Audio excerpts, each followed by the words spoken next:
Mic check. 1, 2, 1, 2.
Good evening, everyone. Wow, that's really loud, sorry.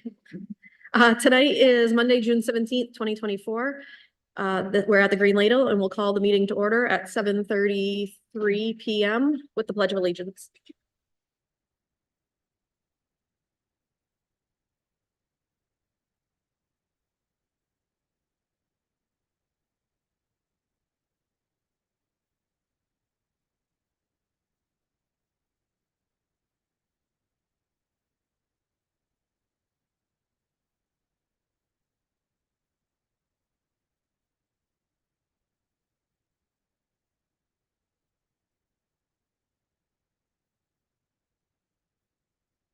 We will start school committee member introductions with Counselor Harriman.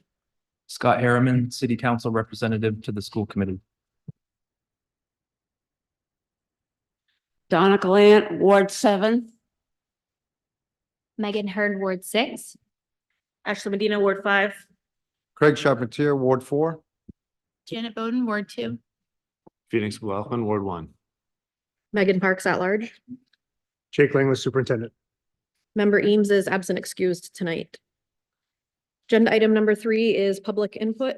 Members of the public may address the school committee for up to 3 minutes on non-agenda items now and on agenda items later. Comments that pertain to staff, personnel matters, or a student issue should be directed to the superintendent or the appropriate staff member of Lewiston Public Schools. Public comments shall be directed to the school committee and be brief, not repetitive, and related to the matter at hand. Before starting, please state your name, address, and affiliation to Lewiston Public Schools. Are there any members of the public that would like to speak on a non-agenda item now? Seeing none, we will move on to agenda item number 4 to receive and discuss the 2025 budget with a potential vote.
Thank you, everyone, for coming.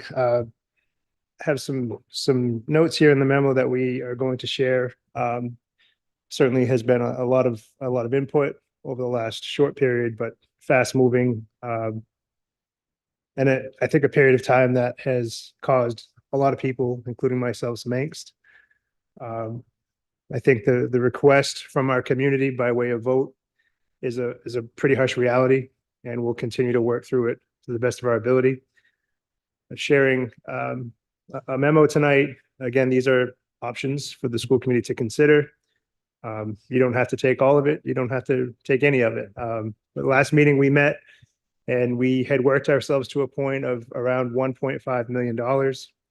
Of that 1.5, about 600,000 worth of vacancies, giving me time to work with our school leadership teams to try to have an informed decision process, as informed as possible. But I also respect the entire leadership team who said, respectfully, they allowed for me to carry forward adjustments to propose to you. So this isn't anybody saying what they were willing to be without. because nothing is easy. This is kind of ugly work, and all of it is hard, every bit of it. So I want to just share the memo and walk through it, and hopefully we can have a discussion around it. We believe it's imperative for people to understand the scope and impact of the existing proposed budget reductions. Items already reduced can be found at the bottom of this memo. They're the same as the ones we shared last time. Many additional items will be discussed tonight. This is an incredibly hard spot for everyone to be in. With input from many, we've provided the following as potential reductions totaling over $1.7 million. Two separate votes have resulted in failed budgets, and we continue to work through. I do feel obligated to say that reductions we are discussing in open session tonight are in fact people's jobs, their livelihood, and for many, their life's work. Our staff give so much to our community and students. We are grateful for all the good that they do. We're working to align to our mission, vision, and strategic priorities. However, reductions exceeding $6 million, if this is adopted tonight, overall leaves us unable to stay true to our priorities. I continue to struggle with deteriorating the resources for daily school operations and our ability to deliver teaching and learning that our students need and deserve. And I'm just being honest here, I think it's a little bit upside down. If we were given a choice, we would never take away these resources. They impact the school day, direct supports, and improving instruction. Didn't want to share a little bit of information just for clarification. There's been some different talks about the numbers, and actually ran into someone recently who thought that Lewiston Public Schools was asking Lewiston taxpayers directly for $100 million or $110 million. I just want to clarify for folks that we have a large state subsidy built around the level of need in our community. And the ask here from a school's perspective, if these adjustments are adopted, is $30,596,755. The city request at this point is at $38,476,620. That was my math. I want to say that up front using the proposed tax rate. And the county cost is $3.8 million. As I said prior, many key stakeholders shared their thoughts on the list below. None of us felt good about any of it, but here's the list of items that we are proposing. I'll just read through these quickly. I'm happy to answer any questions about individual items if members of the committee have. See two different tech coach positions, med tech at Farwell, with potential for that role to move to Geiger and see how that can be shifted. Response to intervention position at Connors. We had a discussion about library ed techs, and again, none of this is ideal, but could possibly run without these ed techs in libraries, which will certainly have an impact on library resources and what's provided through those spaces. Health services connected to our athletics at the high school budget of 27.5. There was a new custodian proposed. That's based on metrics that say that we need one, actually several, and one was in the budget. We pulled that back out. We can make some changes in nutrition, save $20,000. We also have instructional supplies and paper, and you can see the reductions across the system there. Next two are particularly tricky for me. Two gen ed social workers, and the thinking behind that is we have enough clinical openings that we could if they choose, preserve these folks' employment. But that would leave students who are not identified as special education, or if we're not able to get a out of district agreement with someone to come in, those students who currently have that service would not. We did find one correction. There was two high school teacher positions that were proposed very early on in the budget. Those were reduced early on. We found one of them. So this correction it's a financial adjustment, not a decision adjustment. So that's to make it accurate. A receptionist at the high school going down to one. A command duty aide. Library, books, and periodicals, a reduction across the different budgets. McMahon teacher, that is currently a vacant role. For midterms and finals at the high school, it triggers a set of double bus runs. So we run at the end of testing and then at the end of the day for those who stay after for other support or further testing. And so in this budget, we've proposed eliminating that, which would mean for midterms and finals, the buses run at the end of the day as scheduled, but would not have that secondary run. Farwell duty aid, pre-K teacher and ed tech at Montello. That reduction, it says enrollment because some enrollments have been light. However, we often don't know our pre-K enrollments until we're about to start school. Also, we do get subsidy for pre-K students. So when you eliminate that position, you could also be eliminating subsidy in student enrollments. Montello family liaison position, which is currently vacant. School resource officer, which is new. Moving the student resource ed tech to a grant. A reduction in Montello improvement, school improvement role to a coordinator role. Montello duty aid. And at our last meeting, the committee had said that they would be, at least some had said that they'd be able to vote on, I don't want to use the word in favor of tonight. I think we all know how hard this is, but be willing to vote on a $300,000 use of fund balance. The items below, I'm not going to go through one at a time, but I'll put them up on the screen here for a moment so others could see them. These have already been reduced from our budget. And I believe it was over $3.4 million worth of reductions in this bottom list.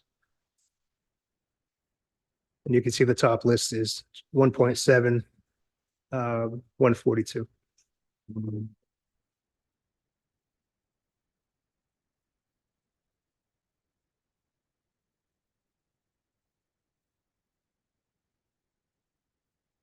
And again, to just mention process, we have the meeting tonight.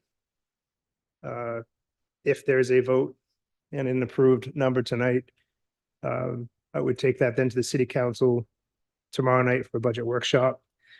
They would then meet on Monday, the 24th, for potential approval of a final number that would go to referendum for July 9th.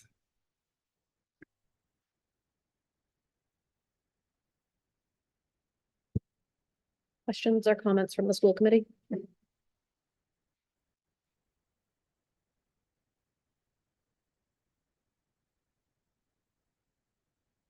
Counselor Harriman? Thank you. I guess starting with the library ed techs on this new list here. I may be wrong, but I was under the impression that our school libraries were often not open the hours that they were intended to be open because the library staff ended up having to substitute teach a lot. So I feel like if we continue to reduce that staff, we just won't have any access to the libraries at all, it seems. Yes, staffing for the library was a challenge this year, particularly at the high school where they had to close the library for needing staff to cover absences.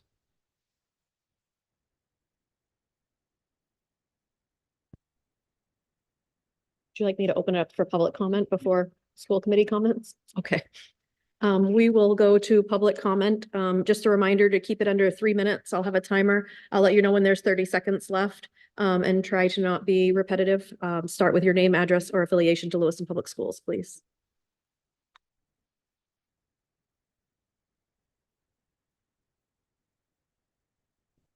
What? Okay. Usually my voice is too loud. Ward 6, I do work for the school department and, but I'm here more for the community and as a senior resident. Have you thought about going to the state and to the feds for unfunded mandates?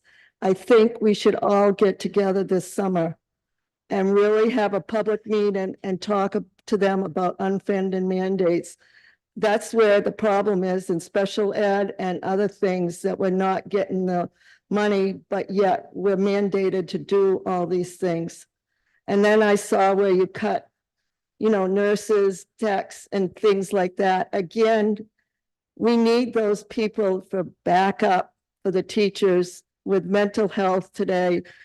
But anyway, I don't know what the answer is, but I know as a senior, I can't afford these high things. And I believe in education, believe me, and I fought for education, and even Jake can tell you that for the years I've been around, but something's got to be done, so we need to go to the state and feds. And in 2005, when I was on the school board, we had we had the two congressmen and the two senators that we invited to Lewiston when we were doing No Child Left Behind. And we had them, and we met with Senator Snow right up at Montello School. And so this can be done if you invite these people, and everybody is running now for Congress and Senate, and Angus King is up there again. And I know Angus King supports education. So please let's get going and do something. Thank you. Thank you.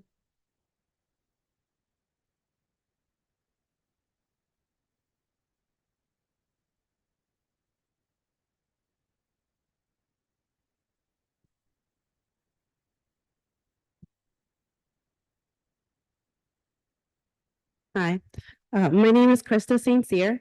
I'm the Lewiston Education Association Vice President. I've been an LPS educator for 10 years, and I'm a multilingual learning instructional coach. Thank you for providing me with the opportunity to speak tonight. I am here to speak against further cutting positions from our school budget and to clarify the role and student impact of instructional coaches in our schools. Coaches are not an additional layer of administration.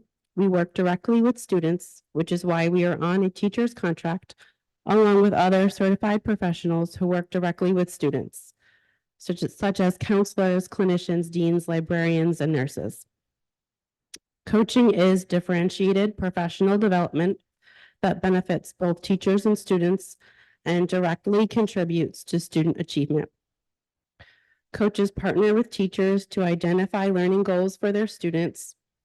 Together, we collect evidence on student progress, monitor that progress, co-plan lessons, and use evidence of student learning to inform instruction.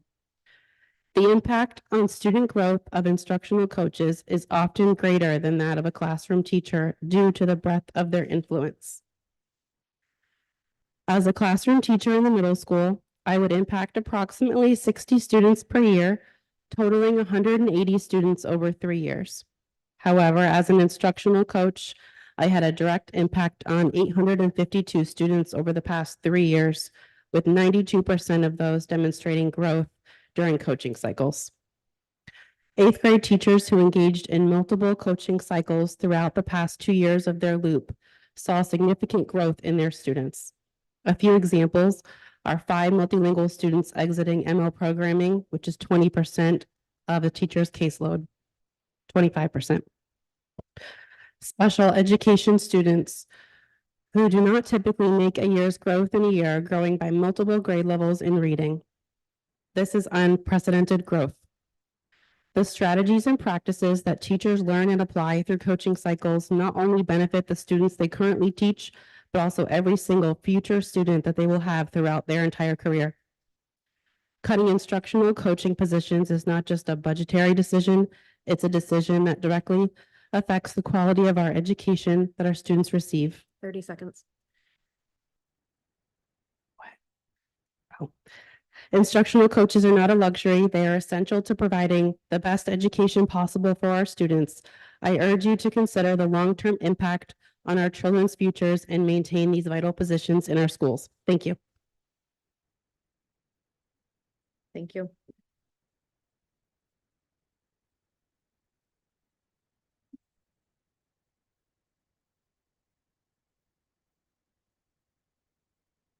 Oh, I shut it off.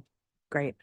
My name is Daphne Como. I live on Sprague's Mills Road in Green, Maine, but I work in Lewiston.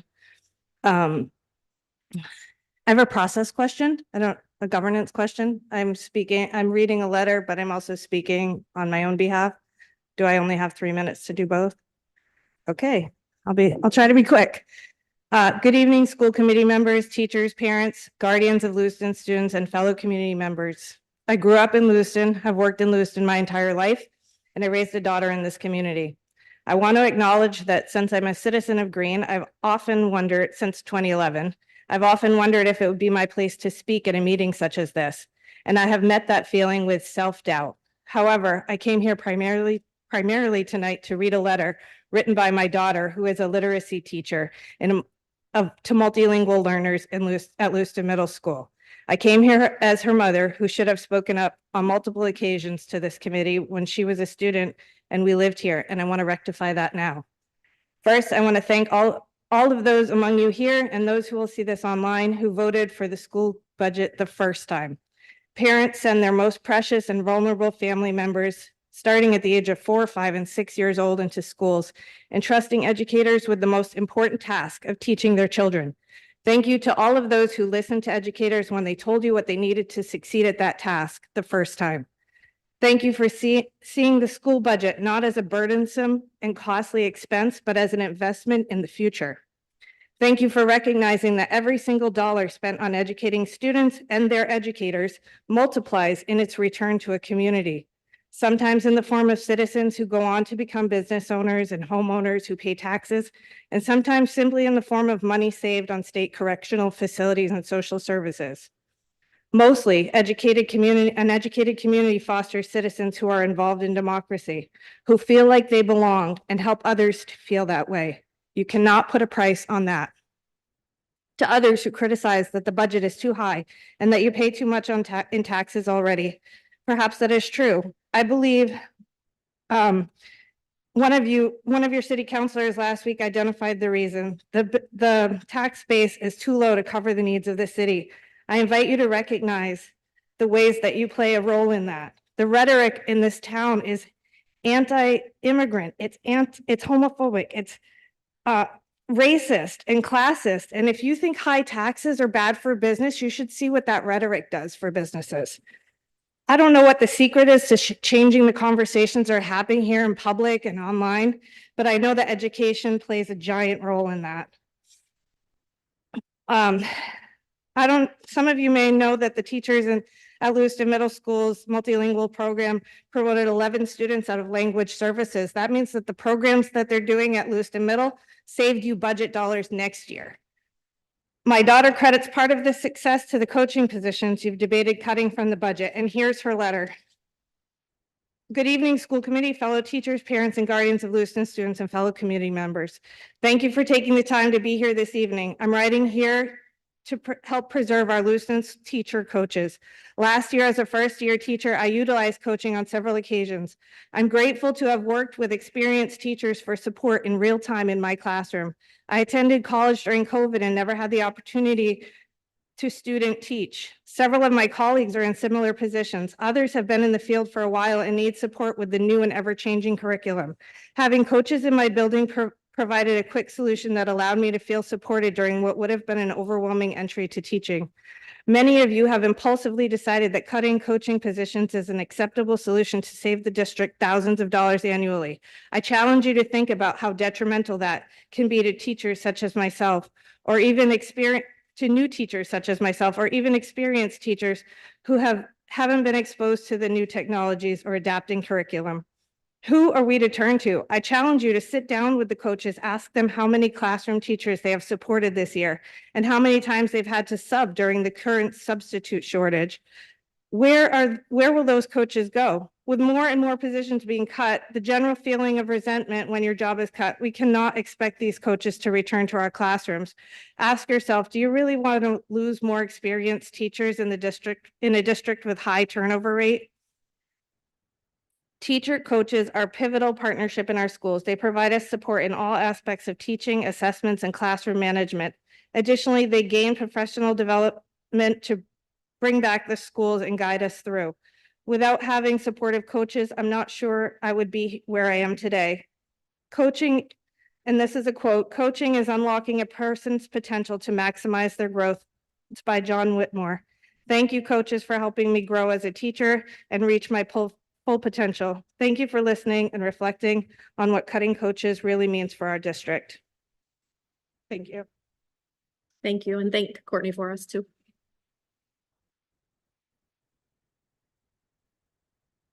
Good evening. My name is Deborah Dufall. I'm from Upper Street in Turner. I am not a Lewiston voter, but I am a Lewiston teacher. And this is my second time teaching in Lewiston. I've spent half my career teaching in a town that I love teaching the students and I love the community. I'm going to talk a little bit about a coaching cycle that I had last year to explain a little bit more about what coaches do with teachers and students. I had a group of students who desperately wanted to have a skill that they could take with them when they left the middle school, that they could get a job. So with my math coach, we designed a program so that they would learn how to use a cash register so that they could go out and get a job in any of the food service or any of the retail industry. We started with, and my students are special education. I am a special education student and I still use coaching because it helps me differentiate among the students. We looked at student data. We looked at where they are, and they were all at about a second grade level when it came to identifying and counting and anything that had to do with money. Through that coaching cycle, we were able to take those kids from that second grade level to a seventh grade level where they were figuring out taxes. They were using a cash register that we were able to get through funds that my coach was able to provide with me. And we had 2 cash registers. The kids set up their own kind of like store. They were so proud of the fact that they could take the money out of a cash store, count it back to the customer, and have that experience. And several of them said, I'm going to remember this forever, and I'm going to get a job from this, Ms. Duval. And I agree with them. I agree with that. The coaching cycle is not just something that is a one-time. It's something you sit down, you plan, you look at the students, you find out where they're at, and you get them to the point where you need them to be. And to take a special ed student from the second grade level to performing 7th grade skills in one trimester is humongous. And I know they went to the high school with pride because they were able to do something that their peers were not.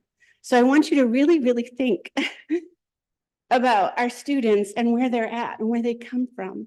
And think before we make any more cuts.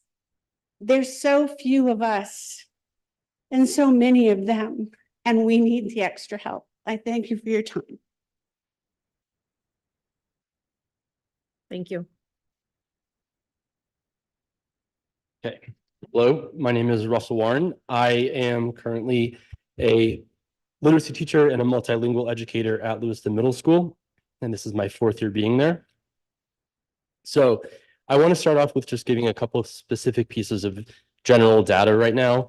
About 75% of the students that go to Lewiston Middle School are below the 50th percentile in reading growth and in reading proficiency. And additionally, on the opposite side of that, the other day when we had our final powwow at the high school, we were told numerous times over that we have the highest enrollment of multilingual students at Lewiston Middle School or any school in the district in the history of the district at all. And coaches are integral to supporting these students. At Lewiston Middle School, last year, we had about 2 to 3 students, I believe, exit the access test, the multilingual program. And in just 1 year, 11 of those students exited the program compared to the 2 or 3 from last year, which is because of specific support in how the test was rolled out, how students were supported, and how all the teachers were able to support their students as well. Specifically, 3 of those students were my students. 3 of those 11 students were my students, and they were supported by specific coaching practices that were done in my multilingual literacy lab classes, as well as my literacy classes as well. Excuse me. It's not just that access test, it's also in like a growth measure test, which my students took as well, where most of the time they were at the red mark, and this year half of them like blew up towards the green and the blue mark. But it's not just these academics and these road academics that coaching supports, it's also the relationships. And that academically focused support is exactly what we need, and it's what coaches do, and it's what interventions do, and it's what direct interventions do. I had a specific project that I worked on with a coach this year where 7th graders who were all at lower reading levels, and this is not just multilingual students, but it's all students, By the end of the project, they were citing sources, they were addressing counter arguments, they were making plans to benefit the community of Lewiston specifically, and they were connecting themselves to their greater community as well. And sort of just growing their desire to read academically, but also their want to explore and work together with each other. And I really strongly believe, not to sort of repeat what's been said already, but goal of education is to give the tools to support a person's actualization of themselves. And in a community like Lewiston, where many of these students have no access to these things, these services, except in the school, if we take that away, we're taking away a path for everybody, not just the students, but staff and community members, to grow as confident and positive and beneficial Lewiston citizens and human beings. And I would really urge you to think about the choices that you're making and how they will affect not just one specific part, but a whole gamut of issues and people and things. So thank you. Thank you.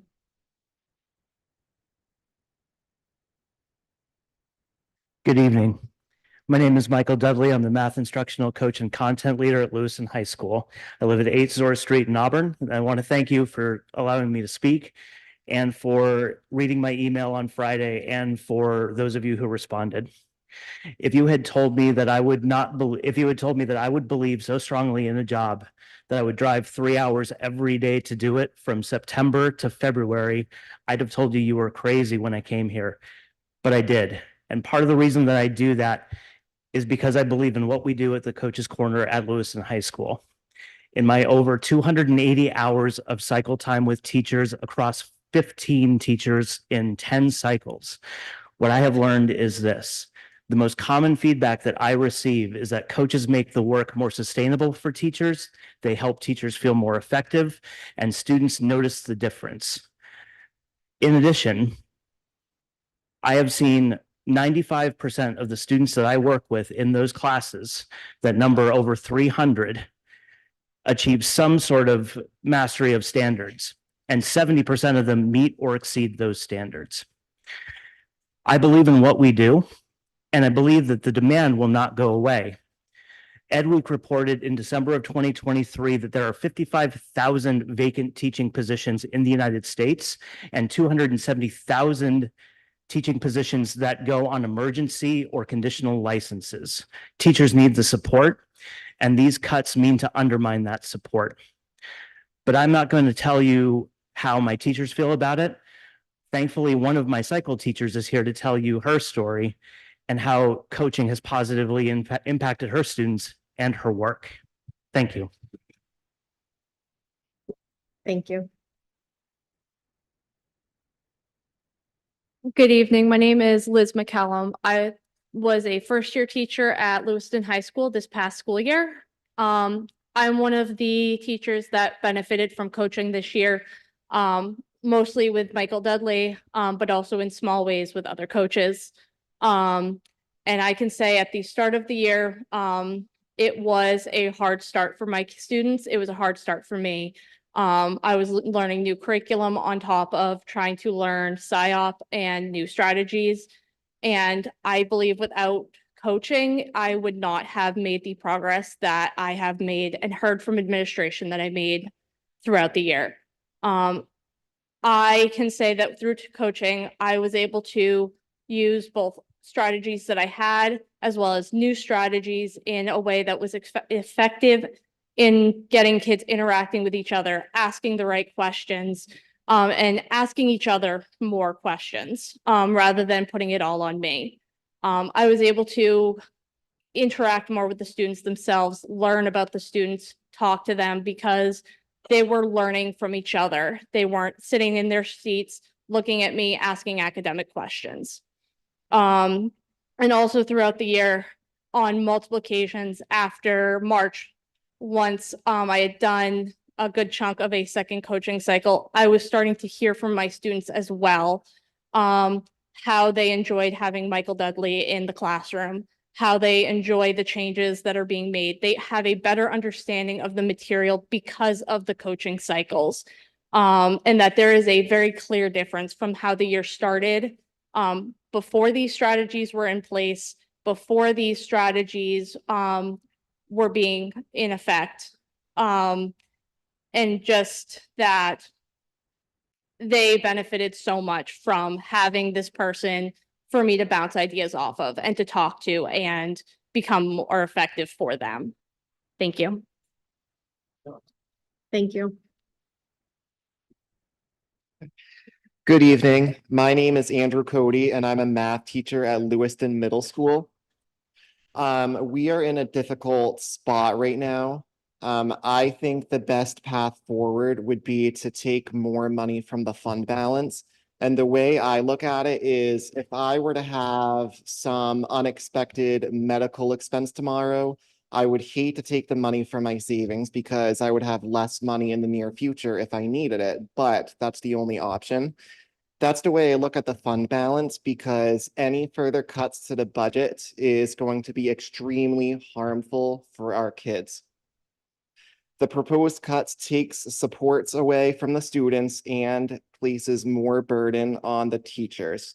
Now, I, as well as so many teachers in this district, work so hard every day to make sure that our kids get the best education possible.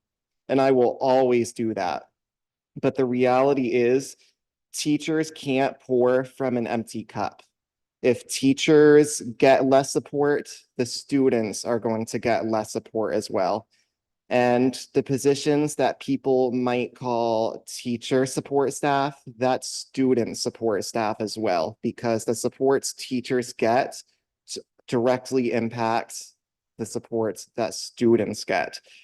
Further cuts is extremely dangerous that we just can't afford. So, and in our district, our students have high needs. In my classroom this year, I've heard so many stories from my students on all the challenges they face in their personal lives, as well as all the challenges that the Lewiston community has faced this year. So I'm just asking, we can't afford to make any more cuts. Thank you. Thank you. Hi there, Tammy Thibodeau. I am a Lewiston public employee. This is actually my 30th year. Just to give you a quick rundown here, I was a math teacher at the high school for 22 years. I was an instructional / math coach for 12 years. And they overlap a little bit. The numbers aren't going to add up for you because I was both a math coach and a math teacher at the same time. And then I've been an instructional specialist for the past 2 years for technology and STEM. And I'm also a member, a resident of Ward 6. And I, first of all, just want to say thank you for serving on the committee. I cannot imagine what you're going through right now. I don't envy you for that at all. I also just want to say I was just here 2 weeks ago. I was here with Angela Burke, who's sitting here in the audience right now. We were here with Desiree Spalding and a group of students, and we were talking about the merge cubes and the projects that she was doing in our class. Desiree Spalding is a veteran teacher. She's not a newbie. She went to Angela because she wanted to learn a new skill that she could use with her classes. So this coaching isn't just for new teachers. It's for anybody that doesn't have the time or isn't able to get the training that our coaches are able to have the training for. All of the coaches go through training of some sort. The technology coaches go for their 680 certification, which is technology. All the other coaches also have to go through extra training. And so Angela was able to meet with Desiree. They did planning. Angela was in the classroom. They did co-teaching together. Angela collected data on that. They met, planned, they went over what went well, what didn't go well. So they didn't just sit there.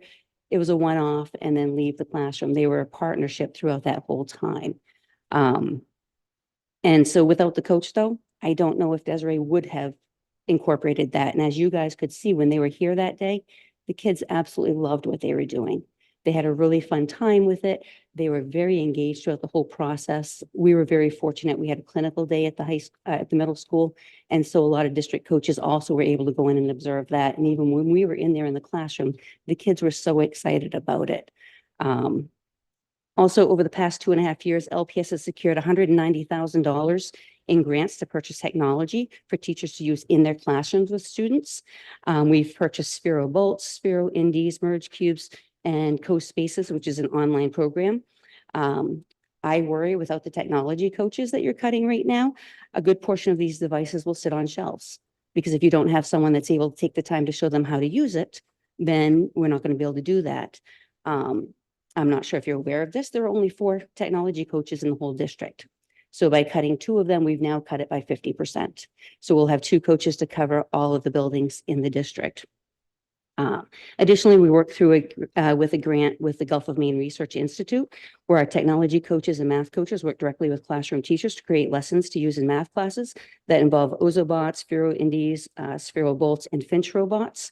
And again, without the technology coaches, they'll be able to continue, but I'm just not sure how much that will go there. As we all know, technology is always changing. What I use for a computer, and I'm not going to say when I graduated from college, but when I did graduate from college, the computers we used are very different than the computers now, even from 10 years ago. You're always going to have somebody to have to be there to provide that support. Right now, we have 4 coaches that are in the buildings providing that support. We won't have that if we do cut those 2 positions. And then I'll just leave you with this one quote here. We need to embrace technology to make learning more engaging, because when students are engaged and they are interested, that's when learning takes place. Thank you very much. Thank you.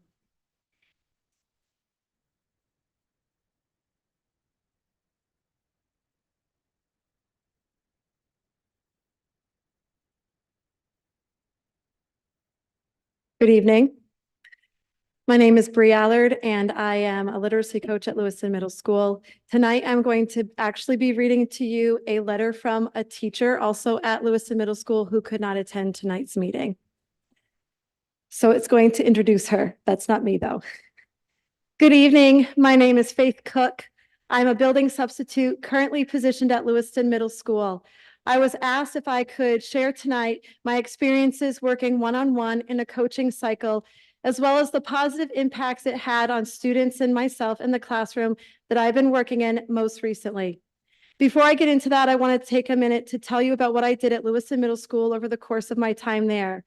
Throughout the last year, I've worked at LMS in many different types of classroom settings, from being a long-term 7th grade math teacher while a teacher was out with injuries, to working in day treatment while a teacher was sick, to covering teachers' classrooms while they're at trainings, and ending up in a special education classroom for over 8 weeks when a teacher resigned. This is just a very small glimpse of everyday life as a building substitute. In having this role, I am constantly getting to know new teachers, new material, and most importantly, new students. In my most recent assignment, I was asked to take on the lead teacher's role in a special education classroom for the remainder of the school year. And this was a combined class of 7th and 8th grade students. And this meant that I had to take over for both math and literacy classes. Mind you, I don't know what the current curriculum is for them or what the educational needs of the students were. I went from being given lesson materials with complete instructions on the daily building as a daily building substitute to being set out on my own without an inkling of an idea on where to begin as a long-term substitute.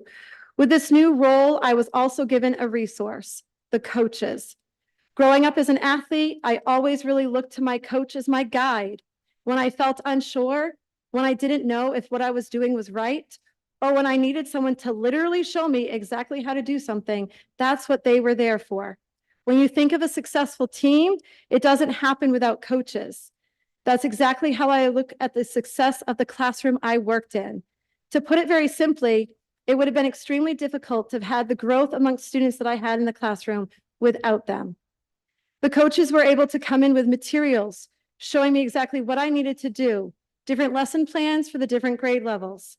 The coaches were able to pull students out to test them in specific areas while I stayed in the classroom working with the rest of the class.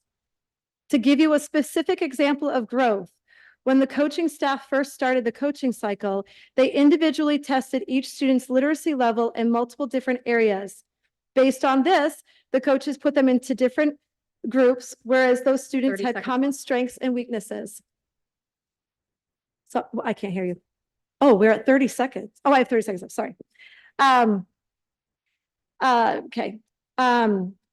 We placed the students into different groups based on the needs that they needed. At the end of the cycle, I was able to reflect back on all the growth the students have made. We were able to compare the data from the beginning to the end, and students were able to move from kindergarten level up to second or third grade in their reading. Although this is something that I could maybe have done on my own, given the right tools and training, it would have taken a great deal of time away from me being able to get to know my students. These things have shown to be extremely beneficial to know amongst the entire learning environment for all schools. I will skip some of the other stuff just to wrap it up. So I hope that by hearing my message, you can understand how this role has been so extremely crucial to not only myself, but most importantly, my students this year. I also hope that you take into deep consideration the importance of the coaching positions all across the Lewiston School District. Thank you for your time. Thank you.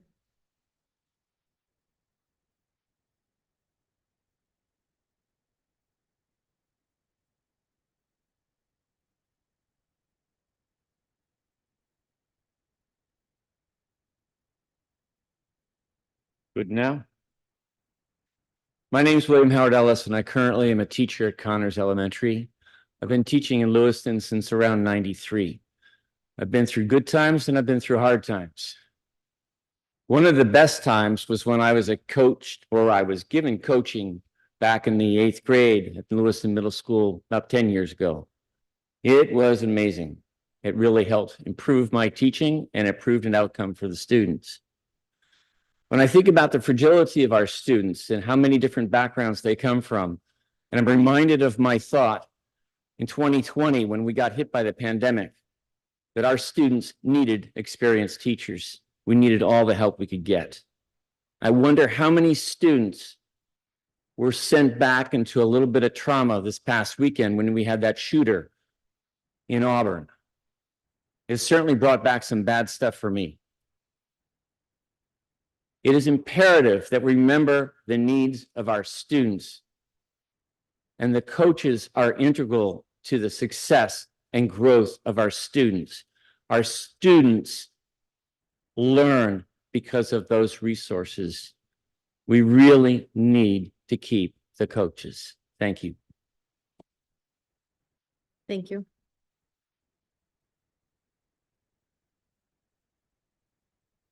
Marissa Deku, Ward 2 resident, a parent of a first grader, and I'm the high school librarian.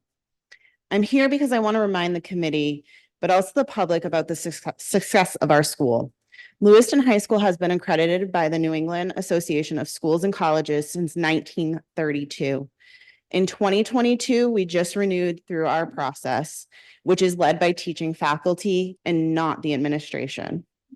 About a year ago, I came here to present the revised vision of a graduate, which work is continuing to create the tools that students will use as they move forward. The process of the faculty reflecting on the school is through 5 standards and roughly 30 indicators. We rate ourselves, and the visiting committee will agree or disagree with those findings. Although this is currently unique to the high school, it is a process the whole district could do. If I had more time, I would go into each of these indicators and what they mean for our school.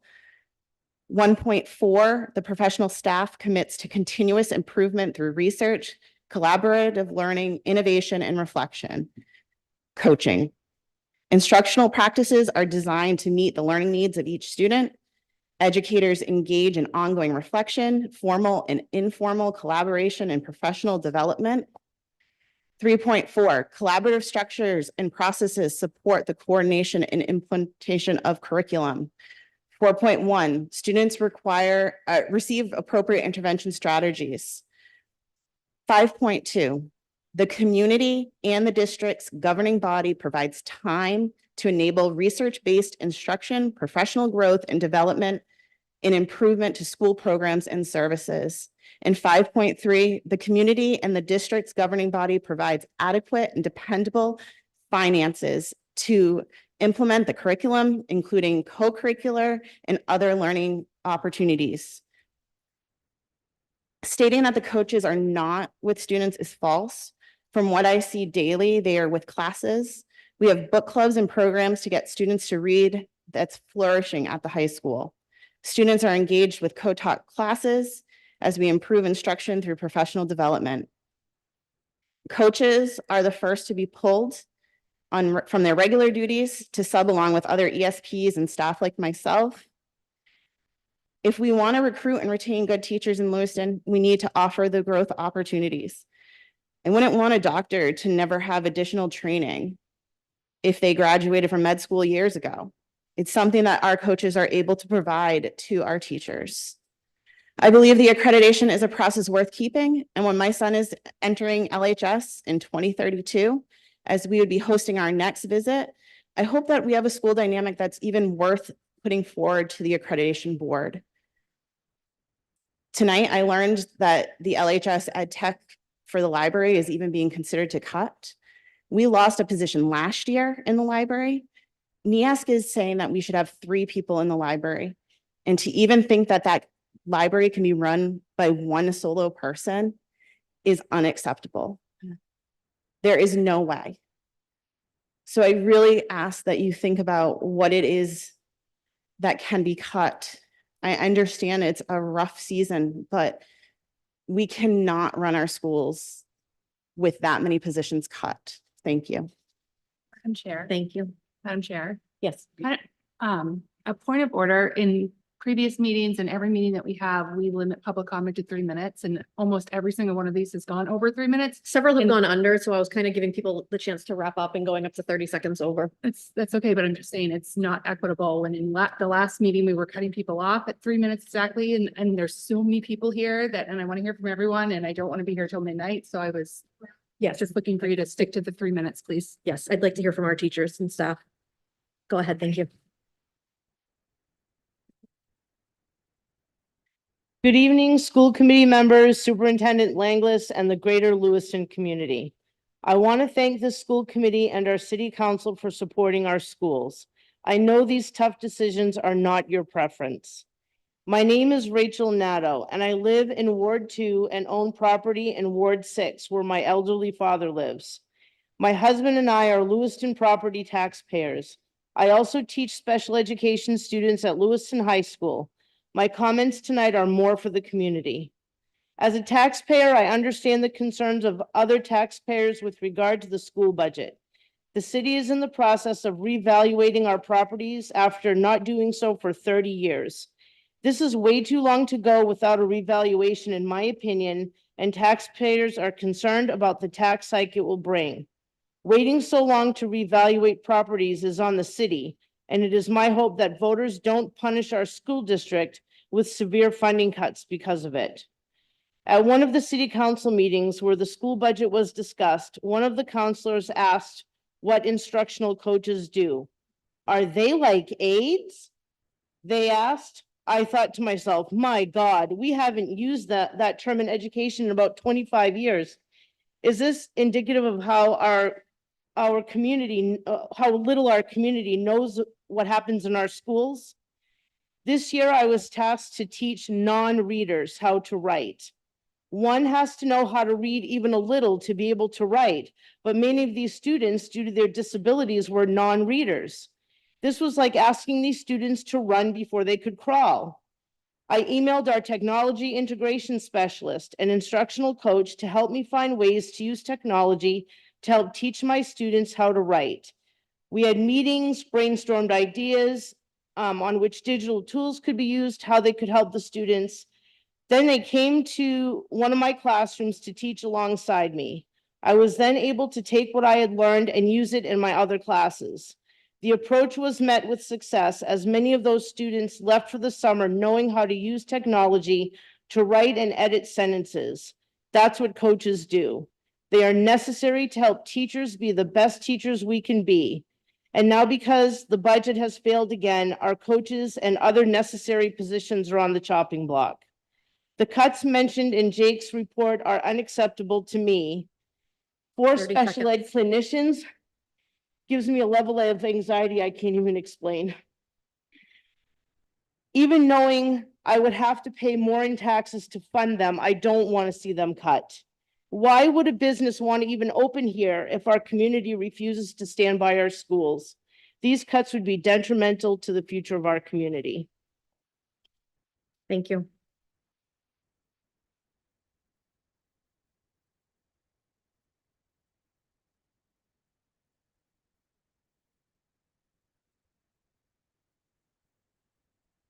I'm Angela Burke, currently the technology instructional coach at the Lewiston Middle School, a citizen of Lewiston, Ward 2. I cannot believe tech coaches are at the top of that list. I understand the people of Lewiston do not want to see their property taxes raised.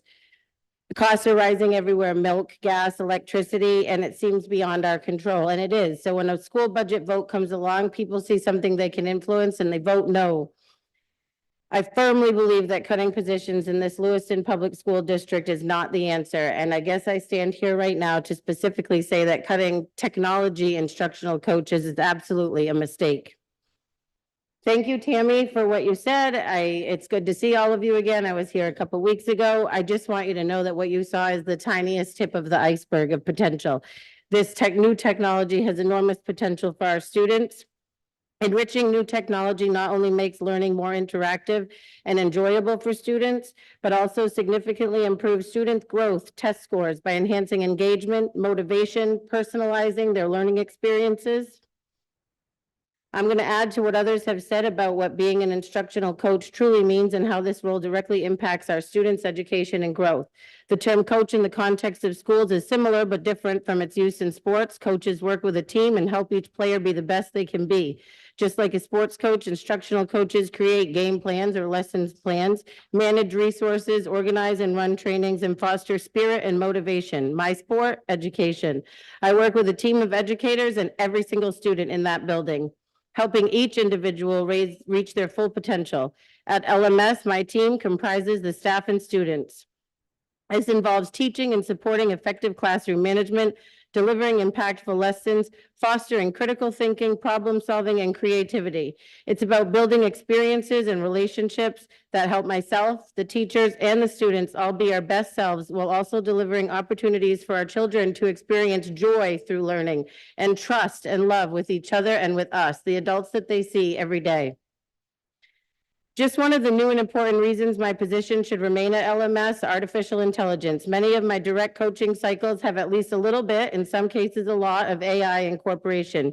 The advent of AI is transforming education and the world, making the role of technology instructional coach more crucial than ever. As technology continues to evolve, it is essential to provide ongoing training and support for teachers and students to navigate the dynamic world of AI. My role and work with all the staff and students in the building ensures that AI tools are used safely, effectively, and optimally to enhance academic growth. In this ever-changing landscape, a technology instructional coach is vital in guiding our school community to leverage AI for the benefit of all learners, preparing them for their future. The integration of technology in schools is here and is growing. I help elevate each individual's teaching capabilities regardless of their level of technology use and comfortability.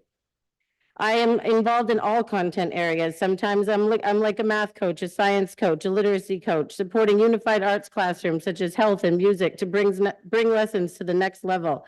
This year has had me in many classrooms, and the coming year offers many more opportunities for me to have a direct impact on student growth and academic success. I am a teacher without a single classroom because in reality, I have many.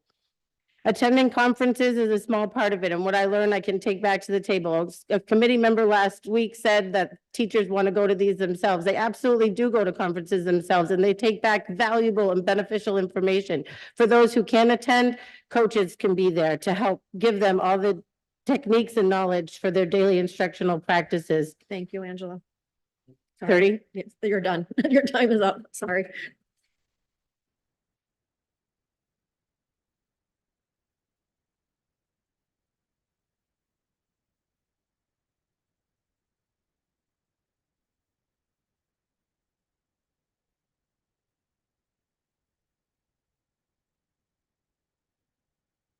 Hi, my name is Veronica Bushy, and I live outside of Augusta. I come from Manchester, Maine. I'm here, I am the 8th grade health teacher at Lewiston Middle School.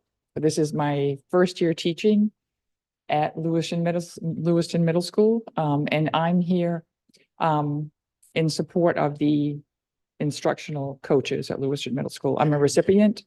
So my speech is going to be short and sweet.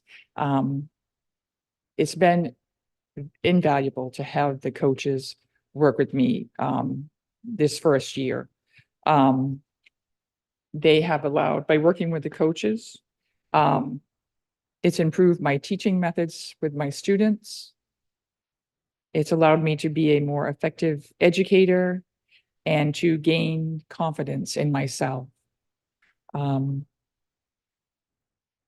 Simply put, it's just been an asset. I've been able to use them not only as coaches, but also as just like friends. I've been able to go in there when I've been overwhelmed and not sure what to do, and they've just been wonderful, being able to talk to me and give me different ideas and calm me down. So it's been they've been an asset to me. So that's it. So thank you for your time and consideration. Thank you.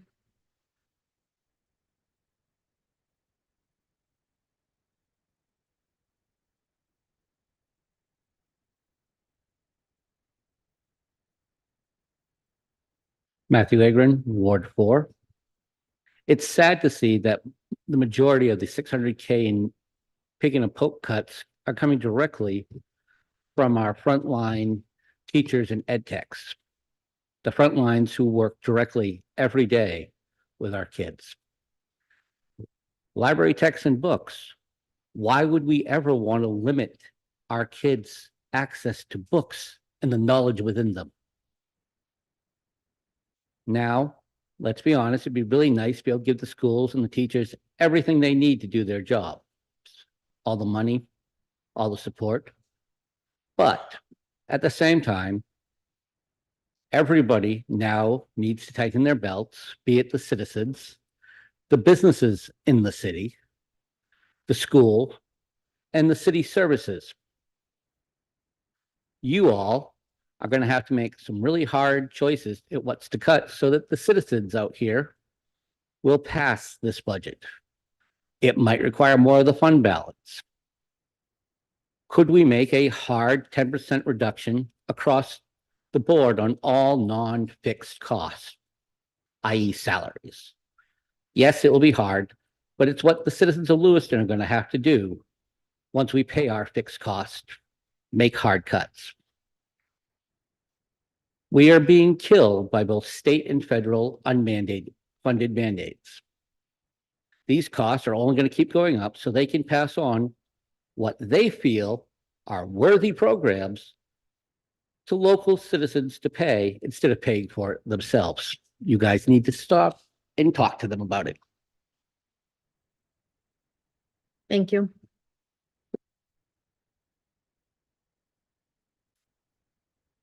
Hi, good evening. My name is Jay Rich and I'm the Lewiston Education Association president, and I will be reading a letter on behalf of Leah Bushi, who was named the Androscoggin County Teacher of the Year. Good evening. My name is Leah Bushi and I am a resident of Lewiston and a fourth grade teacher at Farwell Elementary School. This past May, I was named Androscoggin County Teacher of the Year, and I proudly represent Lewiston Public Schools. Although I am so grateful to work and teach here, I did not grow up here. I grew up in a tiny town outside of Bangor. After I graduated from UMF in 2018, I felt drawn to the welcoming community of Lewiston. When I first began at Farwell, I had already been teaching for several years, but teaching a new grade level with a brand new curriculum was daunting. I did not have a math coach at my previous school in another district, and I was feeling burnt out and overwhelmed, balancing all the ever-challenging needs of being a current teacher. Our math coach reached out to me to see how she could help me, and we started a 6-week coaching cycle where she modeled lessons for me and spent hours looking through data with me to figure out how I could support my students at all levels, even those several grade levels behind. Without my math coach supporting myself and my students, I would not have had 8 of my students who were below grade level ending the year on and above grade level. My literacy coach was just as supportive, helping me find ways to pique interest in my reluctant readers and showing me how to analyze reading assessment data to best support all student needs. At the beginning of the year, only 10 of my 24 students were reading on grade level. At the end, 19 out of 24 were reading on grade level due to our deep data dive, including some in special education. Our SEL coach had one of the biggest impacts on me. When I have students who are struggling with their feelings and make it hard for others and themselves to learn as their attention is elsewhere, I reach out to my SEL coach so my class won't waste an academic time. Our SEL coach spends time in and out of school with me, giving me strategies, tools to help me and my students regulate our emotions. That way, my students can access their education. She also came into my classroom to teach an entire class effective SEL practices, something I so desperately wish I had as a student. I did some research this weekend. 36 of the education majors I graduated from UMF with, who work in Maine schools with no coaches and no longer teach, and are all stated that they quit due to the lack of support, which they said would have been provided in their districts had they had coaches. Without my coaches, I would never have received my Teacher of the Year award. Every single staff member I have spoken to at my school only has positive things to say about our coaches, and they have helped them become better educators and strengthen their classroom. I don't view the Androscoggin County Teacher of the Year award as mine. It belongs to the coaches who helped train me, helped me feel confident in the curriculum, and improved my assessment data more than I ever could on my own. In order to support our teachers and our children, we need coaches to provide this necessary support. Thank you, Leah Bushi. Thank you. Are there any other members of the public that would like to speak? Seeing none, we'll go back to the committee. Member Hurd. Thank you. So I'm just going to talk about my thoughts for a quick second, and it doesn't actually even have to do with any of these cuts, but everything that we heard tonight was teachers, staff, admin coming to us and saying they are burdened, they are bogged down, which is why these coaches are essential to them. When are we going to go to the DOE and say enough is enough? We can't take any more. We can't be required to continue to do this. My kindergartner a few years ago technically would be a first grader at the standards that she's currently being required to be at. So the level of work and the workload that we're putting on the teachers is the reason that we don't have enough educators in our schools.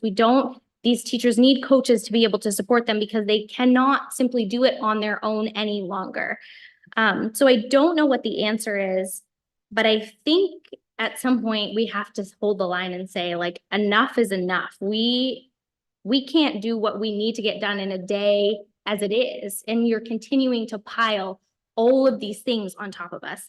The fact that we allow a profession to have conditional licenses, I would not allow a conditional electrician or a plumber to come into my house, but because of what the DOE is requiring, we are now being required at a local level to put Band-Aids or piecemeal things together so that our schools can even function. And I don't know, again, when we're going to say enough is enough and we can't do this anymore.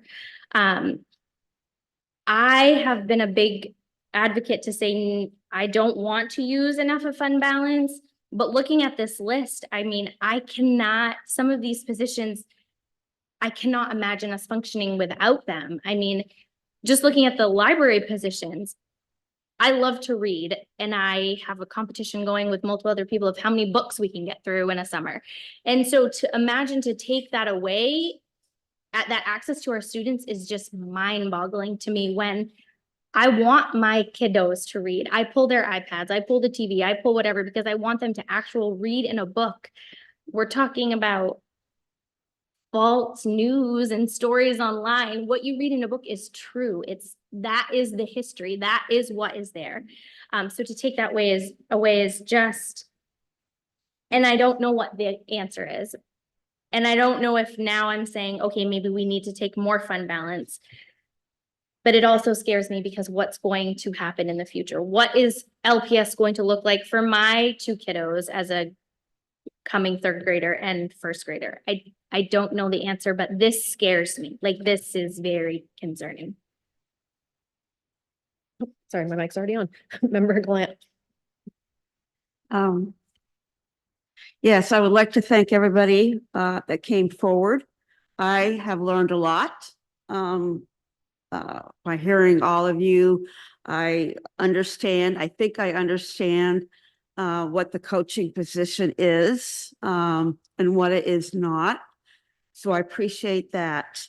What I did hear is that coaching is a partnership, that the coaches don't have one classroom, that they have many. I heard that those coaches are pulled as subs when we are having such a hard time getting substitutes. I heard that the grade levels are just zooming. They're with the coaching where children were at compared to having coaching and where they are now. That tells me that they are profitable to have in our system. And I think it's because I received a really good education tonight. Again, I said it before, and we've heard it before. We have unfunded mandates, so we have to pay. So I am in agreement. Maybe this summer with the city council, we could work with our state representatives and say we have, obviously, we're the second largest school district in the state. We have more students that are fragile, that are non-speaking English as their first language. We have these needs. We're not confabulating this information. It's all out there. We know that. I agree with Member Hurd that, I think even though it's not good policy, we should take more from the fund, balance fund. And maybe if we do that this year, we have some room to talk with our representatives, for everybody to talk to their representatives and send them letters as educators, what the problems are. And maybe we will get more help. I don't know. Thank you. I think one thing that's important to note on using the concept of using more fund balance, I know that everyone's really afraid of a financial cliff, and I understand that concern. But one of the largest expenses in this budget is tied to us trying to bring our special ed students back to our outplaced special ed students back for a savings of money. If we use a little bit more of our fund balance, that will help us keep us from having to eliminate some pretty necessary positions. And then we're already saying we're going to be saving money with bringing our special ed students back. So I feel like that will balance out. I don't feel like we're going to continue to spend the same amount that we're spending and eat away at our fund balance if the goal is to bring our special ed students back in-house and save millions. So I think if we used 1.5 or 2 million of our fund balance, that would be really helpful in this situation. And then those would be recovered costs with our plan for bringing our special ed students back home. Member Bowden? Thanks. First I have a question. The two gen ed social workers, can you explain what a gen ed social worker is? Because that doesn't sound like something we should probably get rid of. So I'm just curious what that is. I mean, I don't think anything on this list or even the prior list are things that we should get rid of. Gen ed social workers are in our general fund. They are social workers. Most of our schools don't have gen ed social workers. If this was a shift, we could find work for them, I believe, in other programmatic ways. So we could preserve those positions. But yeah, most of our schools do not have general education, general fund positions for that. But we do because we serve students who have a greater need for. Could have 20 more of them. Okay, that's what I thought. So I've spent the last few days just sort of scouring online, and I don't engage necessarily in the things people are saying, but I'm looking for our magic number. Like, what is that? What is it that the taxpayers of Lewiston, what do they want for a number? What are they going to pass for a budget? Because obviously it's failed twice. And I don't like don't like the list before us. I didn't like the list before us last week. And the more we hear from our teachers, the more heartbreaking it gets to even look at this list. I don't know what the number is. And I can't say I can't look at this list and say, yeah, if we cut another 1.7, the taxpayers of Lewiston are going to pass the school budget. And I'm going to die on this hill. I think that the city needs to reopen their budget and take a look at it and alleviate some of the stress off of the school district, because this is not fair.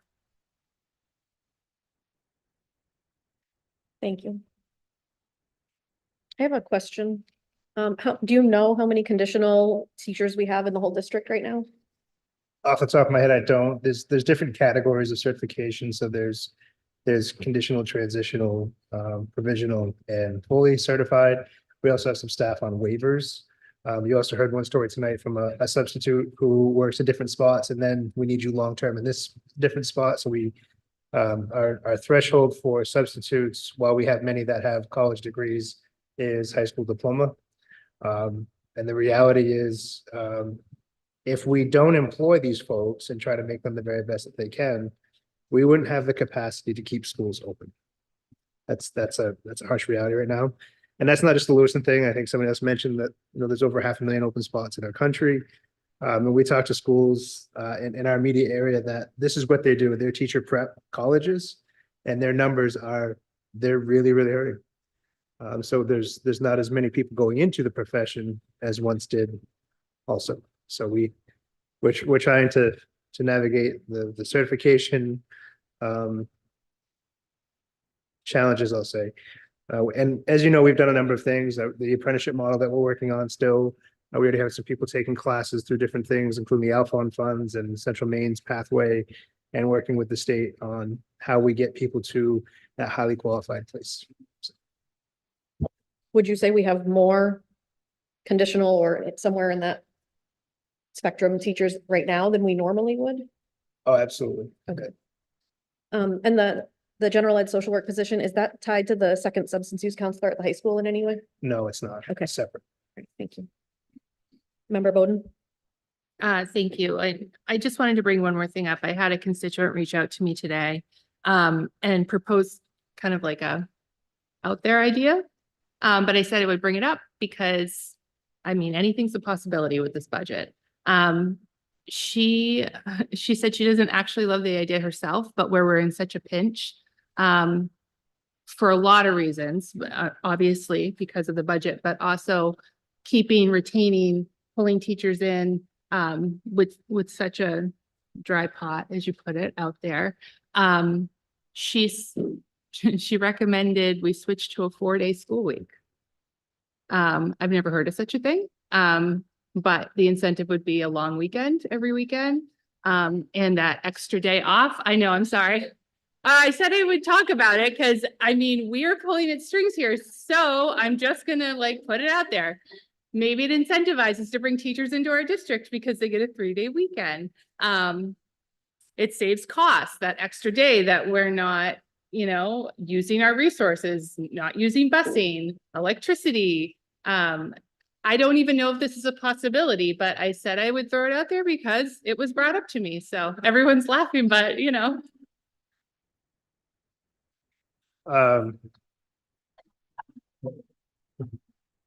I'd say just a few things. And this is live and in the moment. But I will say I think anything's possible. I don't think this is possible by tomorrow when we present to city, hopefully. But we have a common calendar as a region. So that's 6 different schools that agree to that common calendar. So if we go that route, we all have to go that route.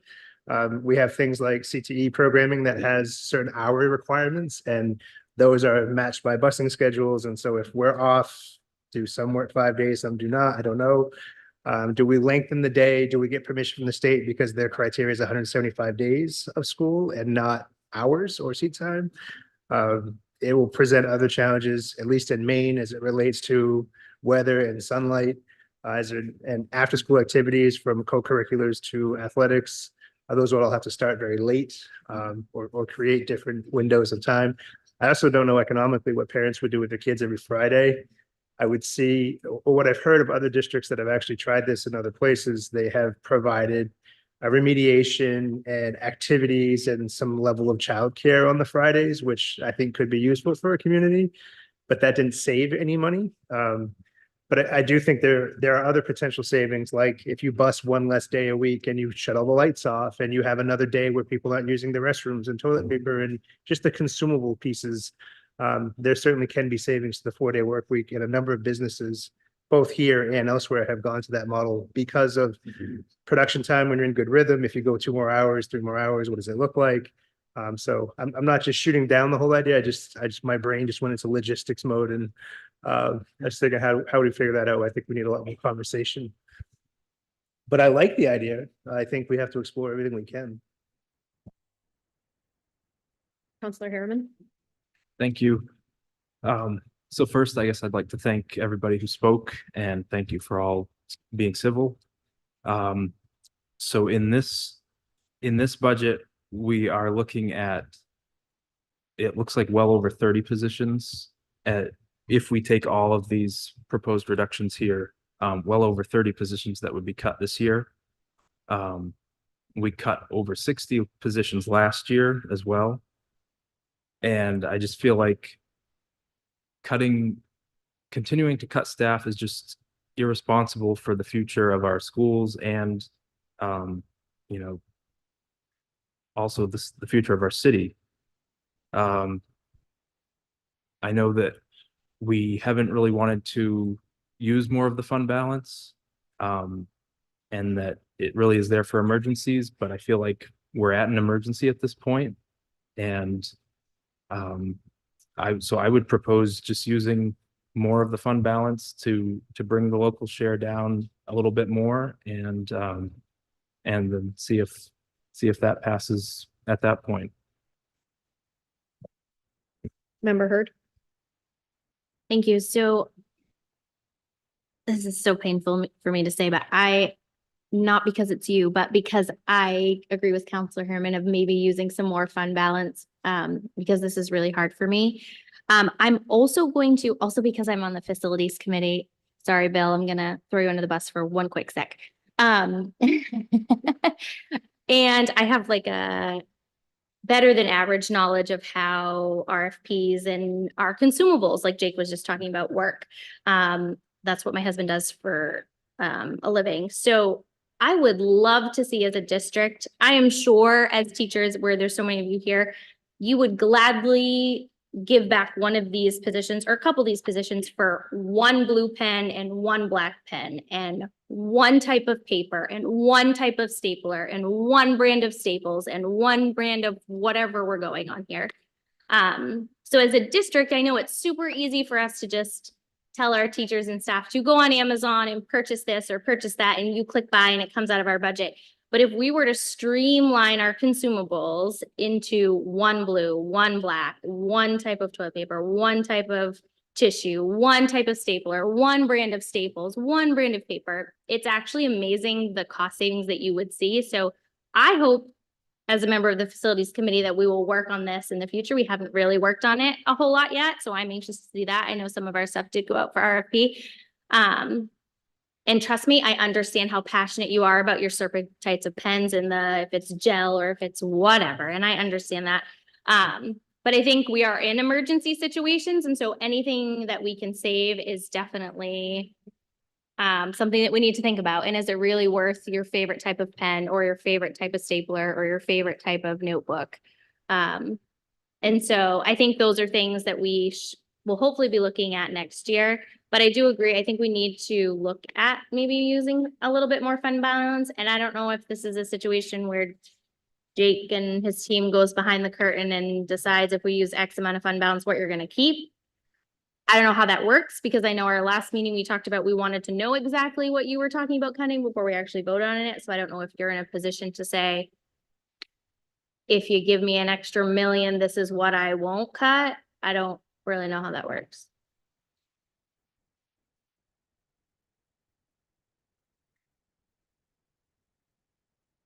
I feel like I'd want as much information as I can before we try to make magic out of a list of things that none of us want to cut. Just as a quick count, I didn't go through all this, with check boxes, but I believe, Counselor Harriman, we're up to 41 or 42 positions in these latest couple of rounds of reductions, just from our starting point in our budget. This year, last year it was 61. So we've exceeded 100 positions if adopted as proposed in just over 12 months. In the last 4 years, our district, not only our district, the whole world, obviously, but has worked through a pandemic when our students are historically already compromised in lots of ways. Missed out on school, missed out on in-person seat time.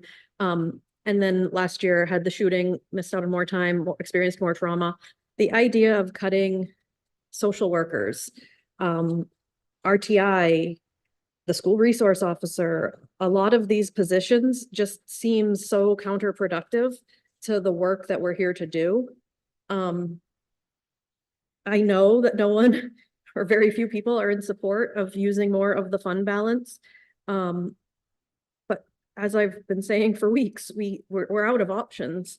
And I really think that, I mean, if we stand behind our proposal to bring our special ed students back home and we're advertising this as we're going to be saving money and this is what we need to do, it's best for the students, it's best for the district, it's best for the taxpayers, then we need to stand behind that. And we need to have faith that that's truly going to save us money. Otherwise, what are we doing? And if we know that's going to save us money, then using a little bit more of the fund balance seems like the solution or the only solution, rather than cutting all of these positions. The total reduction for anything that was proposed tonight is 1.7 million. And so I would like to make a motion that we use 1.7 million of the fund balance, keep all of these positions in our budget, and send it back to the voters with, I think that works out to 5 point something million in cuts from the start till now. And just end all of this stuff that's just making people uneasy and scared and not knowing if they're gonna have a job. And all of this is just, we're going back and forth. It's never ending.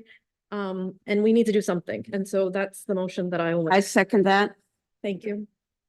Any further discussion? Member Hurd. Thank you. So I agree. I think we should use more fund balance. My only concern is that the taxpayers are going to come back and vote it down again because of the amount of fund balance that we're using. That we're not fixing. And so that is my only concern. I agree we should be using more fund balance, but my only concern is that, like I just said, they are going to come back and they're going to say, nope, you're using too much fund and just vote it down. No, just for spite at this point. I feel like the general feedback that we've gotten is they want their taxes lowered. And this is the only way without sacrificing positions that we need. This is the only way we're going to get to where the taxpayers are having their taxes reduced. I don't see another option. I'd be curious about non-positional reductions as a consideration for an offset. Like still cutting the library, periodicals, like that, is that what you're saying? Yes, Member Bowden. I would second that. Sorry, I still had a couple questions on what's in front of us before. Can I do that? I know you put a motion and a second out there, but most of this is pretty self-explanatory, but there's a couple of things in here that I would like an explanation on. Just going down the line, the first one is health services / athletics at the high school. Can you explain what that would cut, please? Yep, so that those funds were there for an athletic trainer position that we used to contract.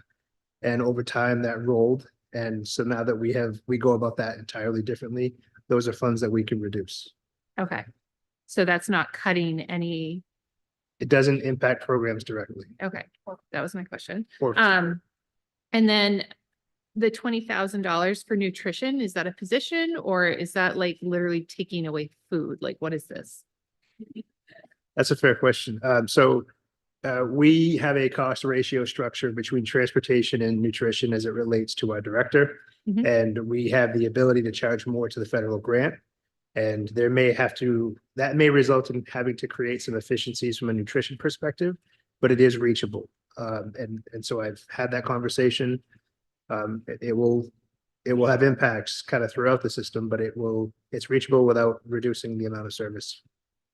When you have instructional supplies paper, are you literally cutting off the paper supply to every single school? There's a portion, each school had around $7,000 in their budget, varying on the school size. And so those reductions are a portion of paper. But I also feel like we could use less paper in general. Yeah, So no, that's a lot for if paper. you don't have any, it's really hard to use it. Right, but we all have devices, right? Like that's a lot of paper. And then I'm not discounting, like I understand we use paper, but that's a lot. I think everything else is pretty self-explanatory. So I just want to put out that I do not support taking 1.7 million out of our fund balance, and I will not vote for that. I think it's very irresponsible of us, and I don't think the voters of Lewiston are going to pass that, because the one thing that I read over and over, make more cuts, stop shifting money around. And I'm not saying that's what we should do. I'm just saying that's what the voters and the taxpayers in Lewiston keep saying on repeat. And so I will not vote for that. Member McLaughlin. Thank you. Yeah. First, just to start off, since this is the first time I've spoken so far, thank you all for the folks who have spoken tonight. This is a tough situation, obviously, but I mean, I feel like a lot of us are on the same team, both the committee and a lot of the folks who have spoken. We voted 9-0 for the first budget that didn't cut any currently filled positions, if I remember correctly, that failed at the referendum. We voted 9-0 again with some smaller trims from the budget from a few different things, and that failed again.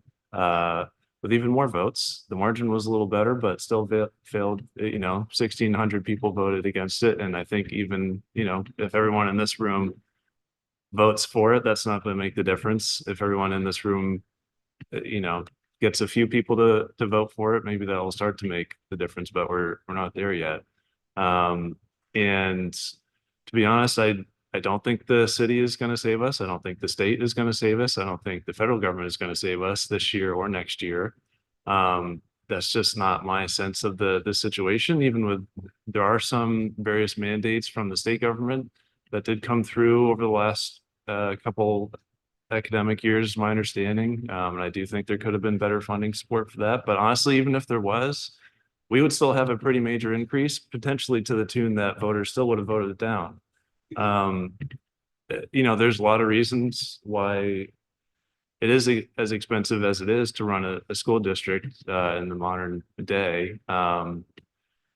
But and a lot of it I do believe is from the kind of larger structure that we're required to provide that isn't always adequately funded. But I don't know if we're going to radically change the funding situation that the school district gets. I also don't think that the special education shift that we're trying to invest in is going to pay off as quickly as we will run out of fund balance. The fund balance piece, every dollar that we take out from the fund balance and spend with this position means it's $1 less in the balance, and it's $1 more that is unsupported next year by our regular funding streams, which is primarily state funding and the local tax funding. That account is not replenishing. It replenishes now primarily just from vacancies. That's the number one reason.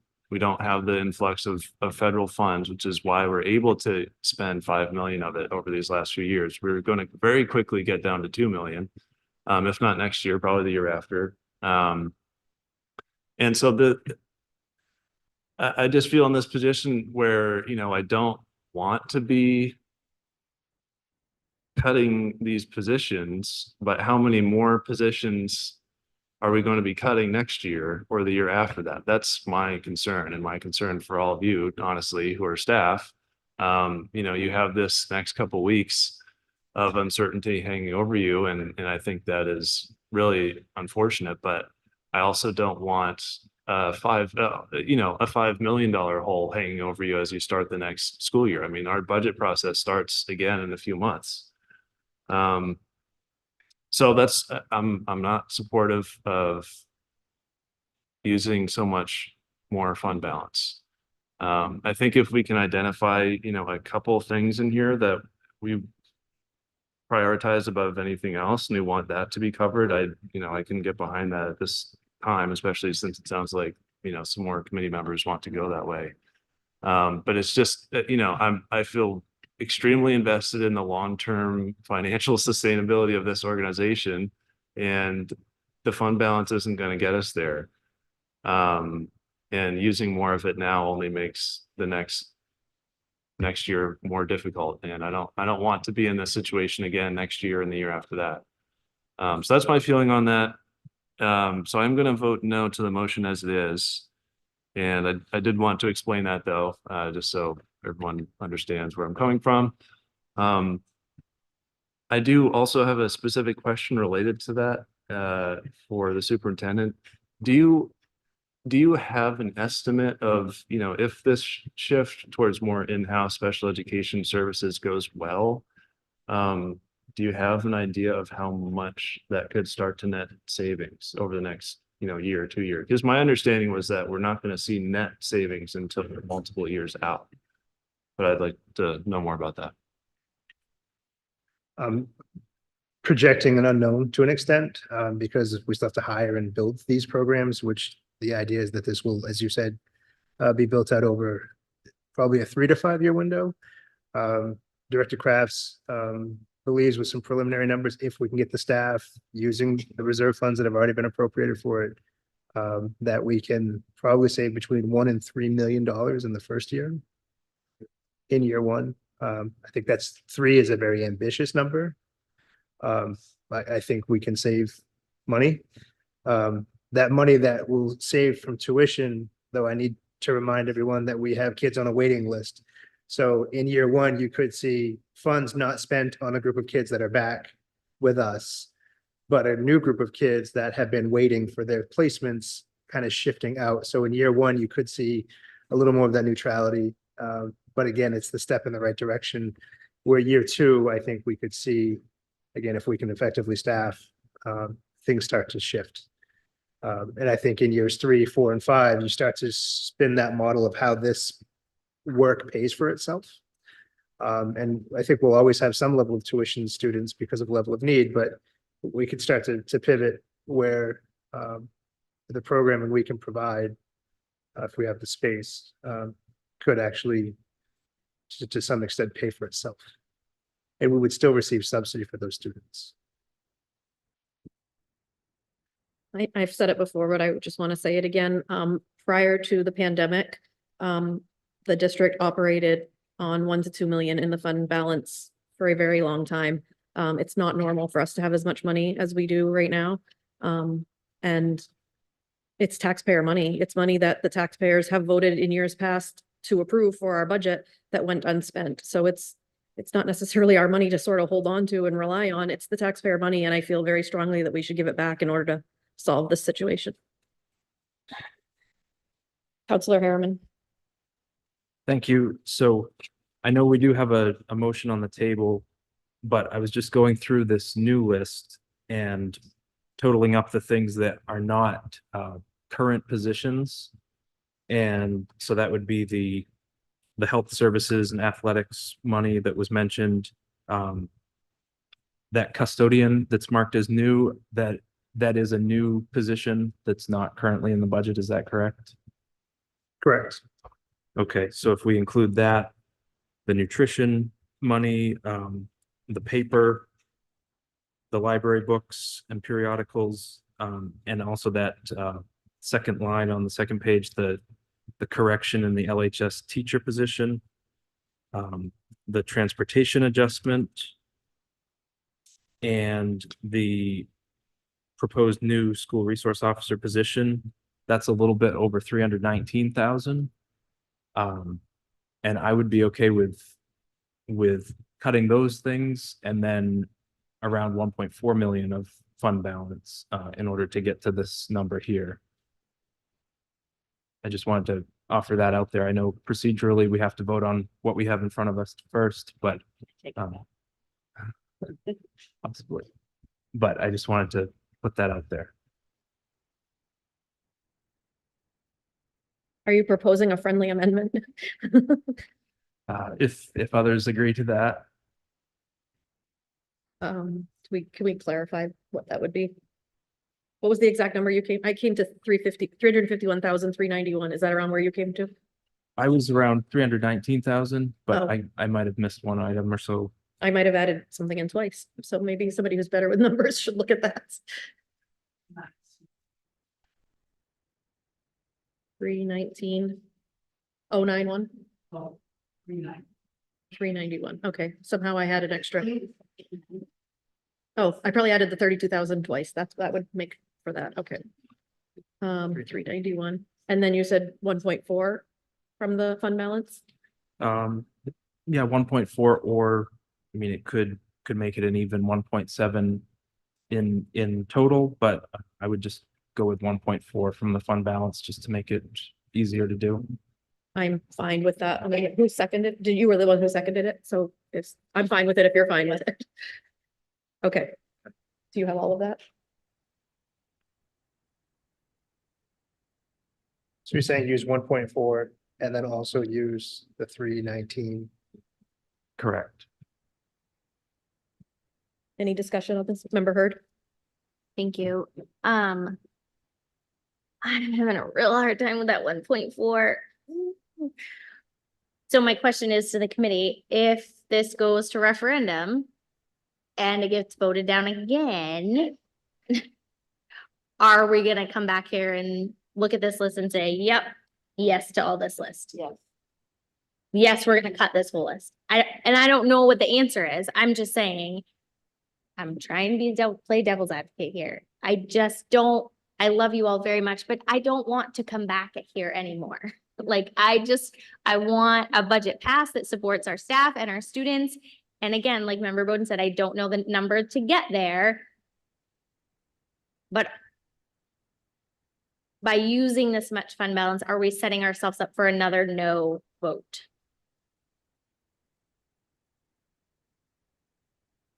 Member Yeah, I was just gonna say, I feel like I remember saying words like that before the last vote.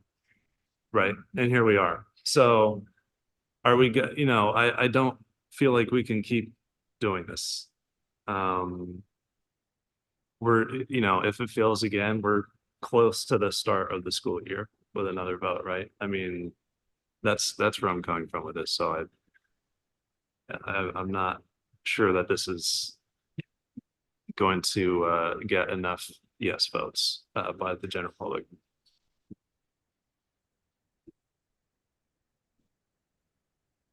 It may be less than popular, but there are a few more things on this list that were not included in that quick ad that I think if we had to live without, we could. Connor's RTI position. LHS G10 receptionist. The McMahon teacher is actually a vacancy. And the 2 pre-K positions at Montello. I'll clarify, I don't want to do any of this, but I'm the negative impact of another failed budget vote is great. And if we can be mindful of what we have heard from voters, I think that's the responsible thing to do.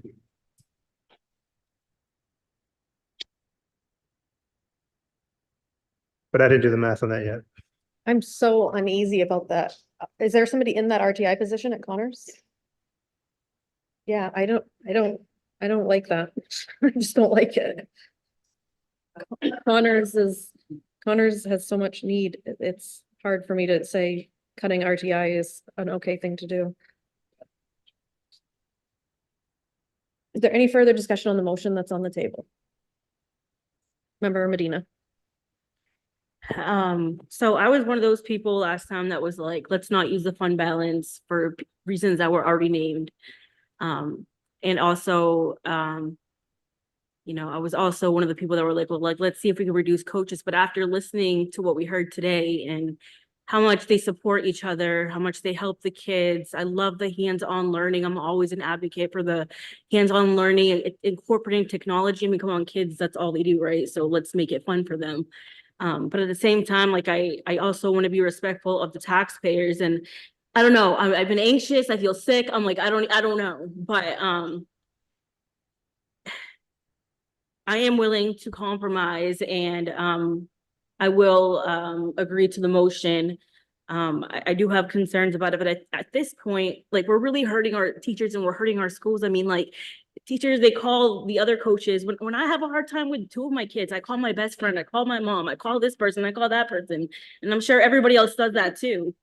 So, like, why would we want to take that away from teachers that are working with multiple students? They need that support. We're gonna have nobody to be there for our kids, and then what? So I don't know what the answer is. I don't know. I don't know, but I hope that taxpayers can hear us out, understand that we're struggling. This is not easy. I understand life is hard out there financially. I get it. But that's something that we have to work on together to see what can we do to get more funding. Let's talk to our delegation. Let's do more fundraising as a community, not just the parents, everybody. Let's all come together for our kids. And I'm sure there's other organizations out there that will be more than happy to take part in that. But yeah, so thank you. Thank you. And Member Hurd? Can we make another friendly amendment to the amount, whatever Jake said with the other positions that you were saying you felt like in addition to what Scott had already named? So if you put all that in that I mentioned, Bill's quick math was 603,706.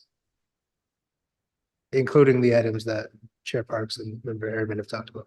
So what would that look like for fund balance? Because of what you want for a total number. If we're aiming for the 1.7 that he proposed tonight, then that would be an additional 1.2. 1.1. It's 1.1, 603, 1.1, jeez.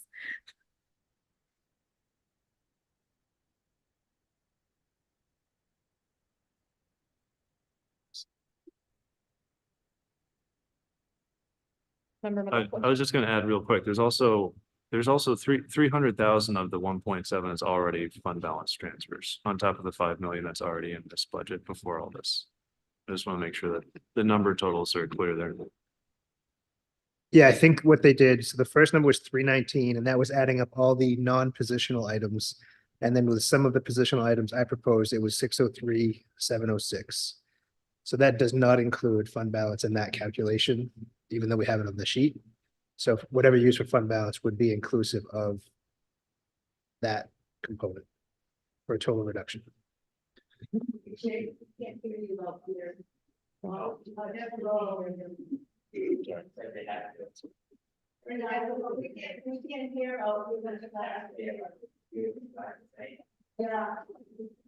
Sorry, we'll speak louder. Member Hurd, did you have something to follow up on? Did you have something to follow up?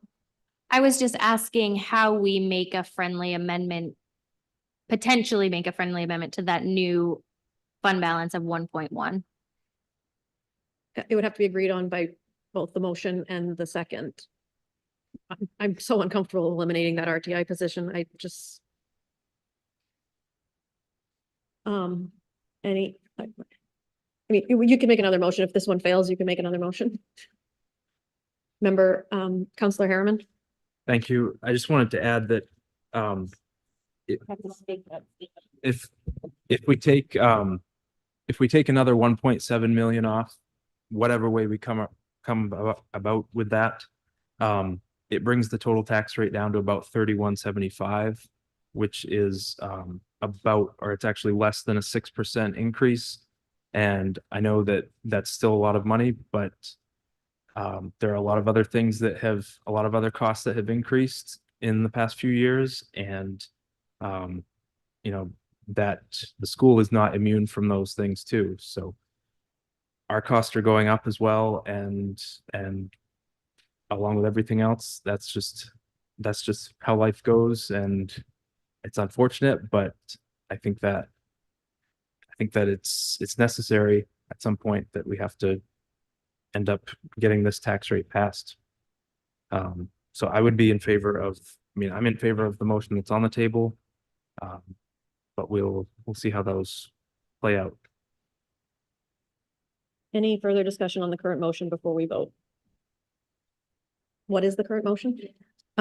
Using 319,391 in reductions and 1.4 from the fund balance.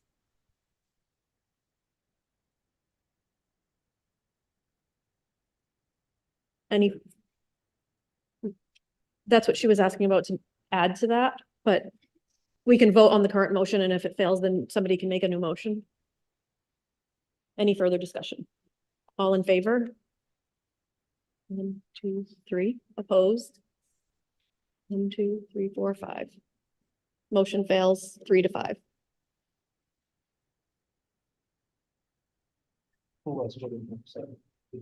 Scott, Ashley, and myself were the yeses. Everyone else was no.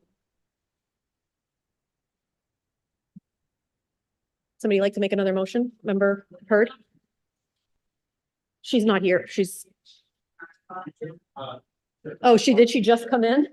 Yeah, I'm here, And, but I how long don't has she been up feel there? about 15 minutes, but I don't Like feel prior like to I me, can. prior to the calling the vote? Okay. Member Eames, how would you vote? I don't think I should vote We at the can't hear you. moment because I wasn't part of the discussion. We can't hear you, Member Eames. I don't know if you're still muted or. I'm not muted. Don't know what You to can tell raise you. your hand in favor or opposed. Oh, my Thumbs goodness. up, thumbs down. No, We don't have, you're opposed. No. No, I don't know. I'm not understanding the hand signal. Madam Chair, I have a procedural question. So if she, at the beginning of the meeting, you stated she was marked absent excused. Yes. You can Right. come back into a meeting even though you've been excused. We had sent her the link because she was going to try to log in, but she didn't know if she could log in on time. So since she hadn't logged in on time, I assumed she was absent excused, but clearly she came in. I don't know.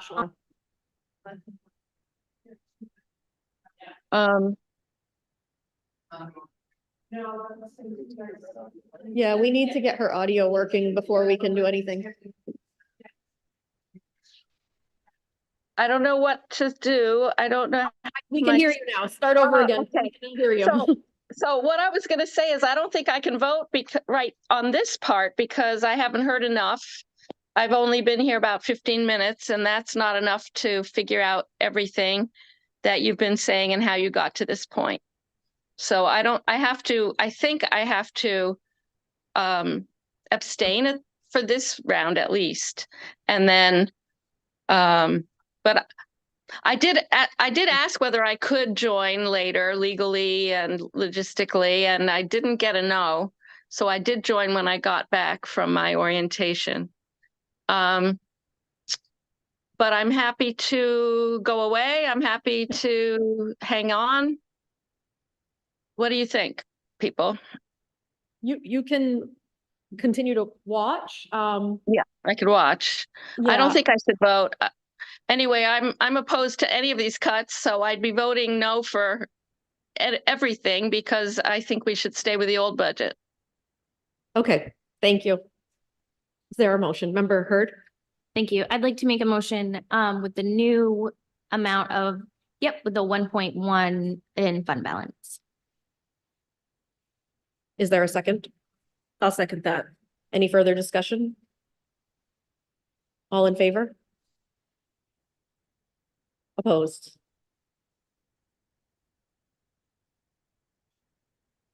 Five, 3 passes and 1 abstention.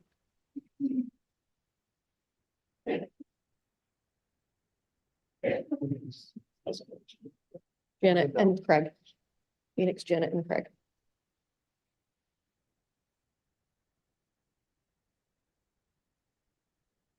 So the motion of including the cuts of 603, 706 and 1.1 from the fund balance has passed. So that's what will go to city council. Ashley seconded it. Is there a motion to adjourn? So moved. All in favor? School committee is adjourned at I can't see how that clock is too far away. Thank you. Have a good night. Wow. Okay. Well, thank you for letting me in for the last few minutes. Bye-bye. Good night, Elizabeth.